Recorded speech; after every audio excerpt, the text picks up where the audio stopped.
This happened when I first moved into my new cottage, just a few weeks ago.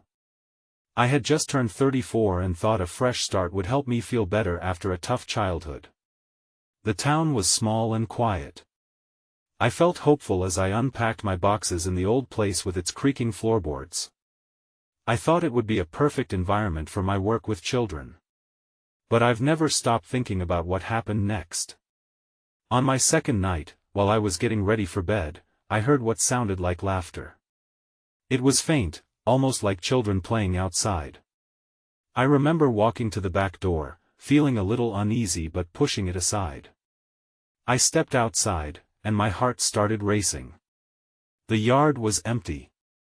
The moonlight made the shadows dance across the ground, and I stood there for a moment, confused more than scared.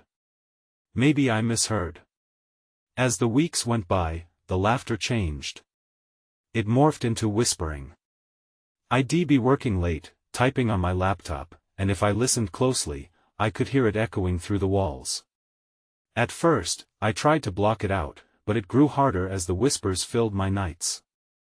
I thought about asking my neighbors if they heard anything strange, but I didn't want to sound foolish. Who would believe me? Then it happened one evening, after a long day. I saw something out of the corner of my eye. A shadow moved quickly down the hallway. I thought it was just my tired mind. But the feeling of being watched stuck around me. I could almost feel the chill in the air, an icy breath on my neck. That night, I found an old diary in the attic, hidden beneath a loose floorboard. The pages were worn, filled with entries from a girl who used to live there. Her words were filled with loneliness, stories of lost playmates, and sadness that sent shivers down my spine. I didn't want to read more, but I felt pulled to it. I kept glancing over my shoulder, thinking maybe I'd see someone there, someone I couldn't quite make out. Then one night, as I sat in bed reading, I heard a child's voice clear as day. It was right next to me, whispering, "Help us." I spun around, heart pounding, but no one was there. I thought I saw a flicker of movement by the window, just a shadow, but it felt alive, watching me. I couldn't shake the feeling that I was not alone. What does it mean? Where are you? And why are you still here? I stared into the darkness, wondering if I'd crossed a line I shouldn't have. The next day, I woke up feeling heavy. The morning light felt too bright, almost mocking me. I couldn't shake off the whispers from the night before. It was like a persistent echo trapped in my mind. I decided I needed to clear my head, so I went for a walk in the nearby woods. The trees swayed gently, but every rustle felt like a whisper just out of reach. As I wandered deeper, I stumbled upon a small clearing. An old swing set swayed slightly, as if it had just been used. The chains creaked softly, and I felt an uneasy twitch in my stomach. I thought about the diary and its tales of lost playmates. I couldn't help but wonder, had children really played here? While I stood there, staring at the swings, something cold rushed past me. My instinct was to turn and run, but curiosity held me in place. I turned slowly, scanning the area for signs of life. That's when I noticed a small, faded piece of fabric caught on a jagged branch. I approached it carefully. It looked like the hem of a child's dress. I picked it up, and a chill ran down my spine. The fabric was worn, frayed, almost as if it had been left there a long time. My heart raced as I examined it further. What kind of child could have lost something so innocent in such an eerie place? Before I could think, the laughter returned, but this time, it was different. It wasn't just faint, this was lively, gleeful. I dropped the fabric, my mind racing. I turned to head back towards the cottage, but the laughter seemed to follow me. I could hear it bouncing between the trees, bright yet haunting. When I got home, I slammed the door shut behind me, trying to block out the sounds. I felt the urge to return to the diary, to learn everything I could about the girl who once lived here. Maybe she could explain what was happening, why I felt so drawn to her words. I dug through the box again, flipping the pages rapidly. One passage caught my eye. "They don't know we are here," it read. "We play in the woods and watch the swings. But they never see us." My breath caught in my throat. The girl was writing about other children. The shadows I saw and the laughter I heard suddenly felt more real. They were not alone, and neither was I. Just then, I heard a knock. It was a soft, almost hesitant knock, and my body went cold. I instinctively looked towards the front door, my heart pounding. I wasn't expecting anyone. I mustered all my courage and approached the door. When I opened it, the air around me felt charged, thick with anticipation. But there was nobody there. Only my breath, misting in the chilly air, and the silence that felt like it was pressing in on me. That's when I noticed something lying on the porch. A small, old toy, a wooden doll with one eye missing. I picked it up, and as I did, the whispering grew louder, swirling around me like a whirlwind. "Help us," it said again, but this time it was urgent, desperate. I stared into the distance, feeling the shadows closing in. Answering the plea felt like a choice I had to make, but what did it mean? I needed to know more. Now. That night, sleep didn't come easily. I lay in bed, staring at the ceiling, the echoes of the laughter ringing in my ears. The dark felt alive, filled with the whispers pleading for help. I turned on my bedside lamp, trying to drown out the unease that had settled in my chest. As I flipped through the diary again, I found my hands trembling. There were more passages, other stories intertwining with the girl's. One entry spoke of a swinger's curse, a tale of children who played there too long. Their laughter, it said, would lure them into a game they could never win. I swallowed hard, realizing that the girl might have been warning me. But what could I do? The next morning, I felt the pull of the woods again. The whispers had been amplified in my mind, almost calling me back. Something compelled me to return to the clearing. I couldn't resist. I grabbed the diary, the doll, and headed out the door. As I made my way to the swings, I noticed the air was thick with fog. It clung to the ground and wrapped around the trees like an old secret. My heart raced as I entered the clearing. The swing set creaked in the wind, but there was no haunting laughter this time. Instead, an unsettling silence enveloped me. I approached the swings, clutching the diary tightly. Just as I reached for it, I spotted something on the ground, a small, worn-out shoe. I bent down to pick it up, but as my fingers touched it, a shift in the air made me shiver. "Help us," the voice whispered again, but this time, it felt closer, more urgent. I straightened up quickly, scanning the trees. The fog seemed to coil around me, thickening my surroundings, making it hard to see. My throat tightened, and I took a step back. Then it happened. The laughter erupted again, joyously echoing among the trees. It was different from before, more chaotic, like children were all around me. I could feel their presence, playful yet eerie, tightening the grip of fear around my heart. Without thinking, I turned and ran but stumbled over a tree root hidden in the fog. I landed hard on the ground, my palms scraping against the dirt. When I looked up, there were shadows darting between the trees. Tiny figures blended in and out of focus, giggling mischievously. "Come play." They beckoned, leading me further into the woods. I wanted to scream, to escape, but I was frozen by a strange mix of terror and fascination. I had to know what they wanted. I licked my parched lips and stood to follow, my heartbeat drum-like in my ears. But then, out of the mist, a voice broke through. "They'll take you, too." It was deeper, more urgent, and it sent a jolt of fear through my spine. I turned to find a different figure, a girl with wild eyes. She was older, almost a teenager, but there was a familiarity beneath her fear. "Don't let them lead you away. You'll get lost." My breath came ragged as I tried to process her warning. The laughter grew louder, more inviting, but I couldn't shake this girl's plea. Did she know what was happening? I felt the weight of my decision pressing down on me as the shadows shifted closer. "Please," she begged. "You have to help us escape." I glanced back at the swings, the fog swirling like a living entity, and took a step toward the girl. That's when everything went dark. I gasped as the darkness enveloped me. For a moment, I felt weightless, as if I had slipped into another world. The laughter faded, replaced by an eerie silence that hung in the air. Then, I was back in the clearing, but everything felt different. The fog had thickened, wrapping around me like a suffocating blanket. Shadows twisted and writhed near the edges of my vision, and the swings creaked ominously, swaying as if someone had just left them.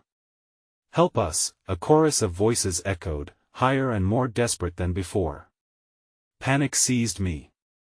I was alone, but not alone. The feeling of being watched was overwhelming. I could sense eyes in the fog, and I was terrified of what they might see. "Where are you?" I called out instinctively, my voice shaking.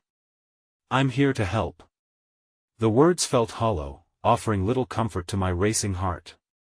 The girl appeared again, emerging from the shadows.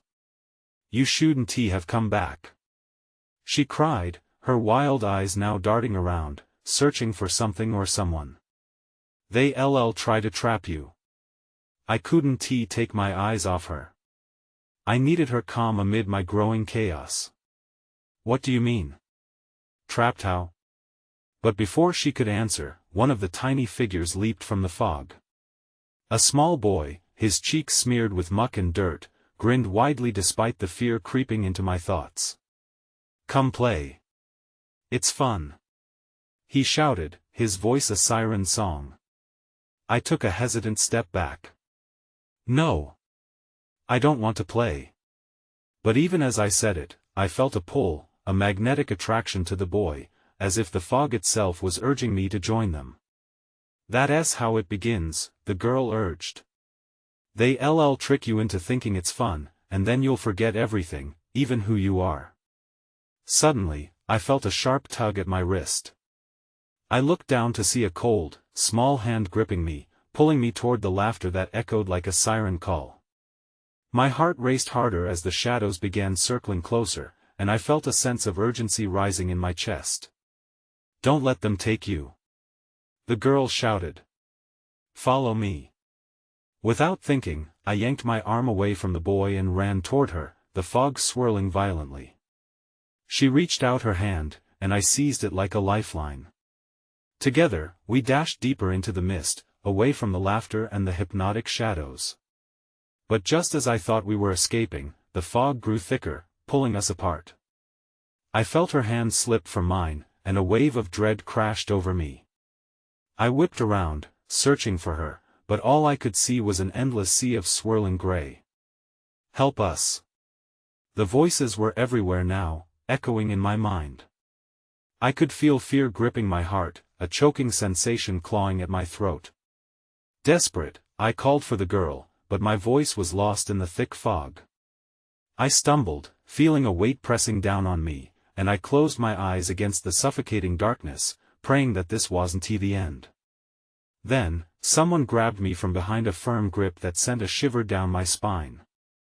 "You shouldn't have come back," they whispered. I turned to confront whatever shadow had found me in this nightmarish void, but before I could see who it was, I fell into a deeper darkness. I fell, and for a second, I felt nothing. Just silence and darkness. My heart thudded in my chest, loud against the stillness. Then, I hit something soft grass, maybe? Confused, I opened my eyes, but the fog still clung closely, hanging like a curtain around me. This time, I could feel something different in the air, a change that made my skin crawl. I pushed myself up, trying to focus on my surroundings. The laughter was gone, replaced by whispers that danced at the edge of my hearing. They sounded almost like my name, twisted and distant. "Is anyone there?" I called out, my voice trembling. It felt foolish to be calling into the void, but I had to do something. "Help us," a familiar voice echoed back, and the chill of recognition ran through me. It was the girl. I turned quickly, squinting through the thick fog. Then, like a flickering light, I saw her.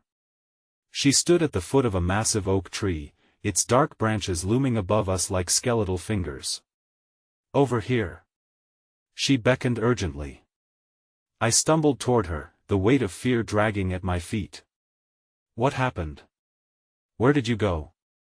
"They're hunting you now," she said, her tone hushed but filled with urgency. "You have to remember. Before it's too late." "Remember what?" The panic clawed at my thoughts. My mind felt foggy, as if something was trying to suppress my memories. "What do I need to remember?" But before she could respond, shadows began to swirl out from the tree, creeping toward us like living smoke. They wrapped around her ankles, and I watched in horror as she started to fade away. "Get back!" I screamed, but it was too late. "No!" My heart raced, and instinct took over.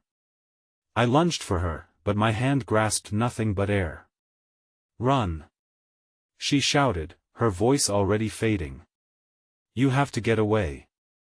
The shadows lunged at me, a wave of darkness that threatened to swallow me whole. I turned to flee, my legs moving almost on their own. The whispers morphed into a cacophony, urging me to stop, to turn back. I pushed through the tall grass, the world around me shifting, bending, almost vibrating with anxious energy. Doubt slipped in, a dark voice whispering that I couldn't escape, that I belonged here with them. I shook my head, fighting back the creeping fog in my mind. Suddenly, I stumbled and fell, my hands grazing the cold earth. That's when I saw it, a glint of silver half buried in the dirt. A small locket. Panic surged through me as I recognized it. It belonged to my mother. I grabbed it, feeling its cool weight in my palm. Instantly, scenes began to flood into my mind, memories of laughter, warmth, and home, bright against the darkness that surrounded me.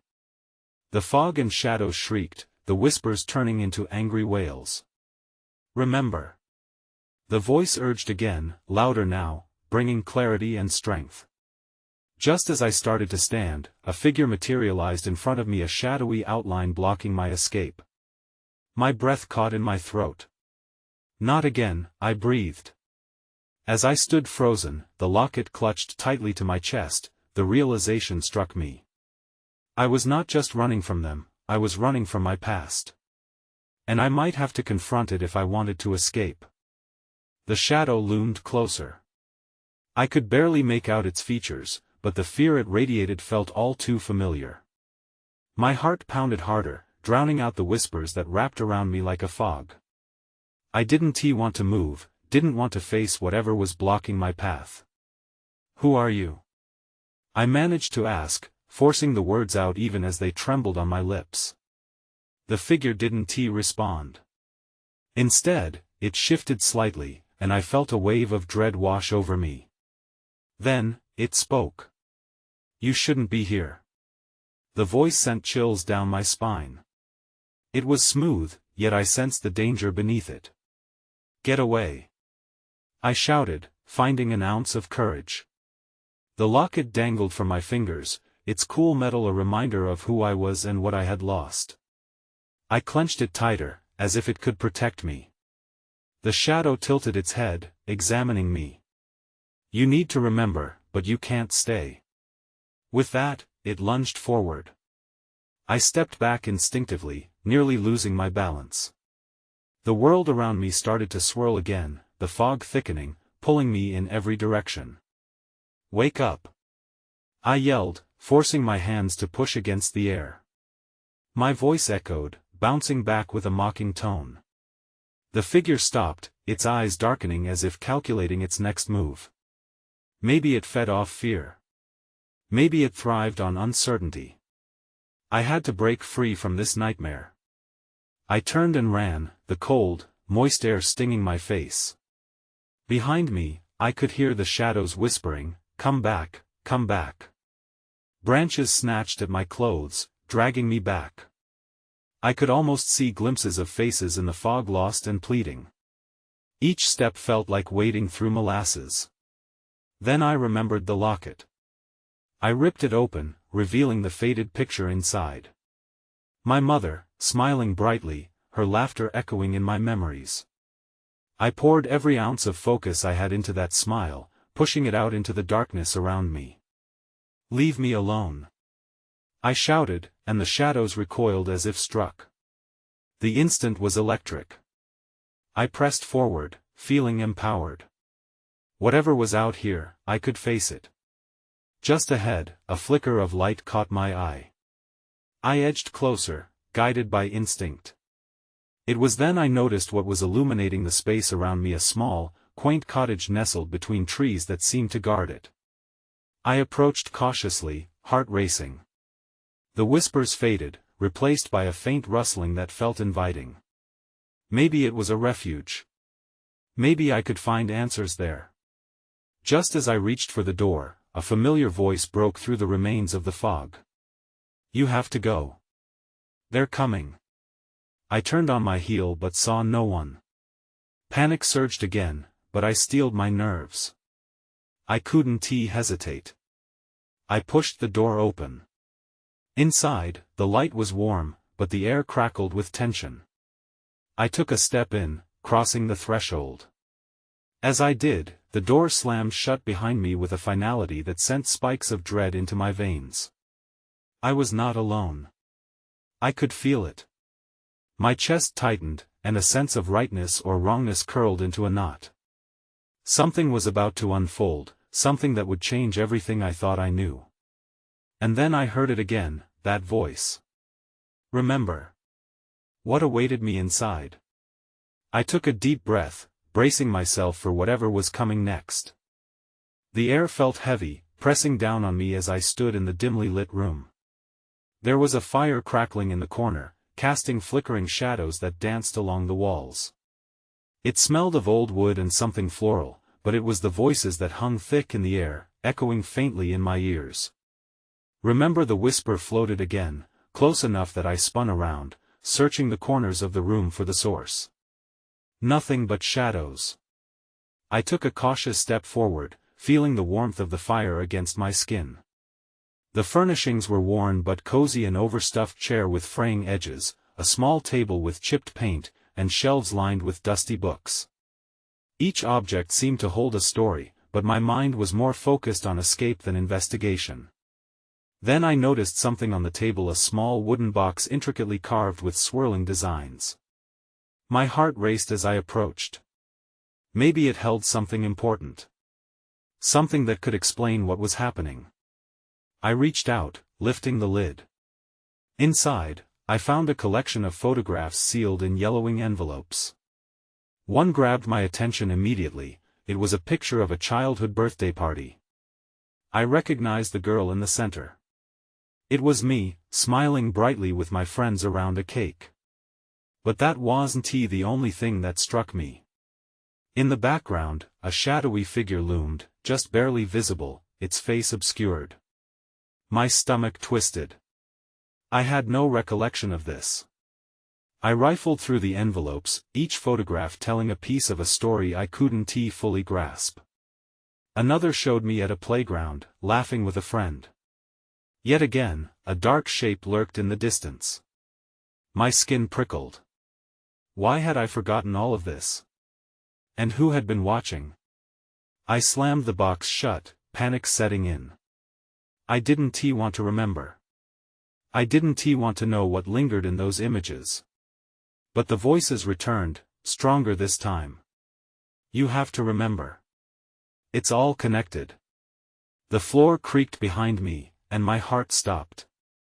I whipped around. There was someone else in the room. A figure emerged from the shadows, taking form before my eyes. It was a tall silhouette, the face still hidden in darkness. "Who are you?" I demanded, though my voice shook. The figure stepped forward, revealing a glimmer of familiar features. My breath caught in my throat. This person looked like my mother, but something was off. The eyes seemed hollow, almost as if the light had drained from them. "I'm here to help you remember," she said quietly. The soft cadence of her voice made my heart ache. But something about her felt wrong. I backed away, reaching instinctively for the locket hanging around my neck. "Stay away!" I shouted, my voice echoing against the walls. Suddenly, the door behind me rattled. I turned, my fear escalating. The shadows outside were shifting, pressing closer to the cottage, as if they were trying to breach the safety of my makeshift sanctuary. "Listen to me," the figure pleaded, her shadow stretching unnaturally across the floor. "They are coming for what you have forgotten." That's when I saw a flicker of movement behind the figure. My heart raced faster. I had to make a choice.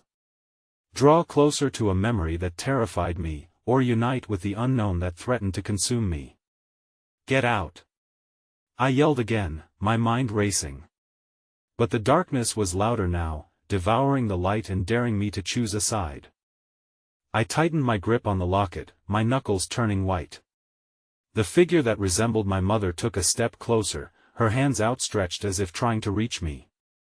"You're safe here," she insisted. But her eyes, those empty eyes, sent a chill down my spine. "Safe?" I echoed, glancing between her and the rattling door. "How can I be safe when you look like that?" I couldn't shake the feeling that this wasn't my mother, at least not anymore. The shadows thickened, swirling ominously at the edges of the room. I could feel them pressing against my mind, whispering, urging me to listen, to trust. "You need to remember," the figure repeated, her voice softening, almost pleading. But the back of my mind thudded with fear. I didn't want to face whatever memories lay ahead. "What do you mean? What happened?" I asked, the words spilling out before I could stop them. "The truth," she responded, her face contorting in a way that was both familiar and foreign. "You're being hunted, and only by embracing your past can you find a way out." A loud crash echoed from the door, echoing my own racing heartbeat. I spun around again, dread pooling in my stomach. It felt as if some creature was trying to force its way inside. "Stop!" I yelled. I could hear my voice quivering, but the impulse to run was greater than my fear. I darted toward the door, and that's when I noticed a glimmer on the floor, a small object lying in the shadows. Closer now, I could see it was a key, rusted and oddly shaped. "Don't touch it!" My mother's doppelganger cried. "It's not safe." I hesitated, torn between the beckoning shape and the shadows gathering just beyond the door. Something instinctive urged me forward. I bent to pick it up. As my fingers brushed against the cold metal, a jolt of energy surged through me, igniting shards of memories I didn't recognize. Visions flashed before my eyes, hidden corners of a playground, laughter turning to screams, a darkness swallowing friends whole. I stumbled back, the key slipping from my grip and skittering across the floor. "What have you done?" the figure hissed. Her eyes narrowed as the shadows outside intensified, pressing against the glass, distant voices rising in a cacophony. "I don't want to remember." I shouted, but it was too late. Each image piled on top of the other, overlapping, dragging me into a past I was desperate to escape. I felt my breath quicken, each memory a weight pressing down. "Then you'll never be free," she warned, desperation lacing her voice. I could feel the shadows seeping through the doorframe, the barrier between here and whatever lurked outside growing weaker.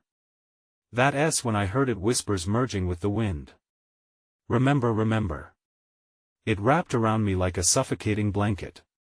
Then everything went dark. The room disappeared, the comforting warmth of the fire vanished, and I couldn't tell where I was.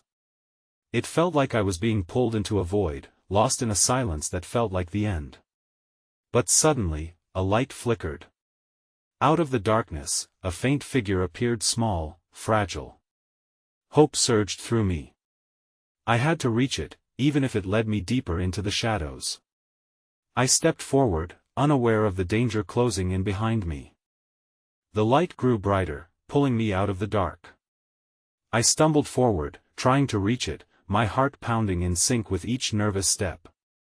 The figure became clearer, a girl, no older than I had been in those fleeting memories. Her eyes sparkled with a mixture of innocence and fear. "Help me," she whispered, but the moment her lips moved, echoes of laughter twisted into screams around me. The joyous sounds morphed into haunting cries, tugging at the edges of my mind. Memories churned, and I was in a playground again, hiding behind a slide, my breath shaky as I watched shadows dance and loom over my friends. "Who are you?" I yelled at the light. "What do you want?" The girl stepped closer, her small hand reaching out toward me. "Remember," she said again, but her voice was swallowed by the screams that filled the air. The shadows swelled, their presence pressing against my skin like a thick fog.